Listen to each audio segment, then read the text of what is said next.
বিএনপির সাংগঠনিক সম্পাদক শামা ওবায়েদ ও কৃষক দলের সাধারণ সম্পাদক শহীদুল ইসলাম বাবুলের দলের সমস্ত পদ স্থগিত করা হয়েছে। তাদের বিরুদ্ধে দলীয় শৃঙ্খলা ভঙ্গের অভিযোগ আনা হয়েছে।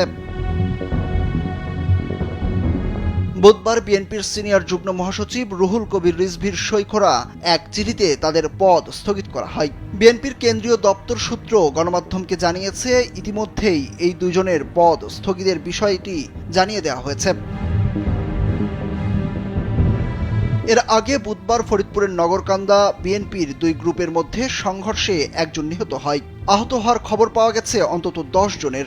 নিহত কবির ভূঁইয়া উপজেলার ছাগলদি গ্রামের আবুল বাশার ভূঁইয়ার ছেলে।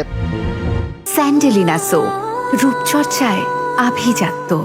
পুলিশ ও স্থানীয় সূত্রে জানা গেছে, নগরকান্দা ফরিদপুর 2 সংসদীয় আসনের অন্তর্গত। এই উপজেলাতে জাতীয়তাবাদী কৃষক দলের কেন্দ্রীয় কমিটির সাধারণ সম্পাদক শহীদুল ইসলাম বাবুল ও বিএনপির নির্বাহী কমিটির সাংগঠনিক সম্পাদক শামা ওবায়েদের বাড়ি। দুজনেই ওই আসন থেকে বিএনপির মনোনয়ন প্রত্যাশী।